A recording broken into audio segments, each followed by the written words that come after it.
ওই যেই কুলাঙ্গার এমপি হানজালাকে জঙ্গি এমপি বলেছে, ইতোমধ্যে যদি একটুখানি ঠান্ডা মাথায় চিন্তা করেন, এই দেশের ওই সমস্ত সাংবাদিক নামক কুলাঙ্গারেরা যারা দাঁড়িয়ে আর টুপি সহ্য করতে পারে না, যদি এই ঘটনা অন্য কোথাও একটা ঘটত, যদি আপনি ক্ষমতাসীন কোনো এমপিকে যদি কেউ চান্দাবাজ বলে বলতো চান্দাবাজ এমপি যায়, তাহলে কিন্তু গোটা দেশের মধ্যে ইতোমধ্যে তুলপার তৈরি হয়ে যেত,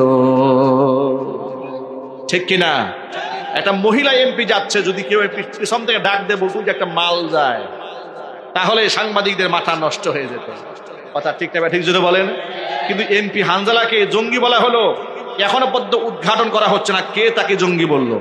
আমরা রাজশাহীর ময়দান থেকে, কোরআনের তাফসীর থেকে আমরা সরকারকে স্পষ্ট ভাষায় জানিয়ে দেই, এমপি হানজালা একজন আলেম, পাগড়ি পরা ইনসাফগার আলেম, এমনকি বাহাদুরপুরের সে একজন ঔরস জাত, গোটা বাংলাদেশের সমস্ত আলেম কুলদের মধ্যে অন্যতম একজন আলেম।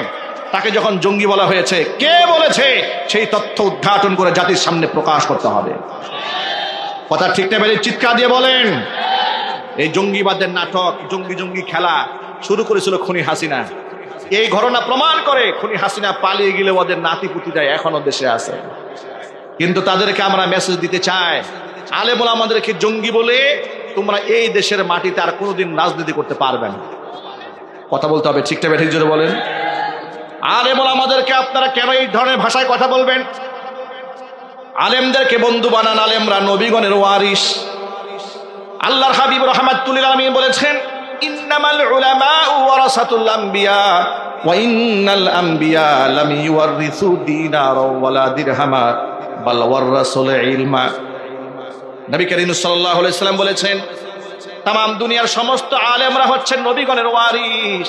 নবীগণ টাকা পয়সা ধন সম্পদ রেখে যান নাই, নবীগণ আসমানের ইলম রেখে গিয়েছেন, আর ইলমের উত্তরাধিকারী হয়েছেন উলামায়ে কেরাম। জোরে বলেন সুবহানাল্লাহ।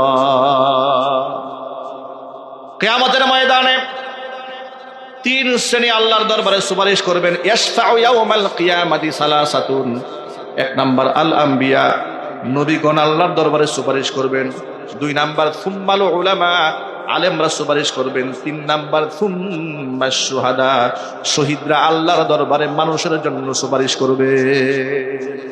সুতরাং আলেম ওলামাদের সাথে বৈরিতা নয়, শত্রুতা নয়, জঙ্গিবাদ বলে আলেমদেরকে দমানো নয়, বরং জাতীয় সংসদে যতগুলো আলেম গিয়েছে, আগামীর সংসদে আলেমদের সংখ্যা আরো বাড়িয়ে দেয়, এই জন্য প্রচেষ্টা চালাতে হবে। ঠিক কিনা বলেন?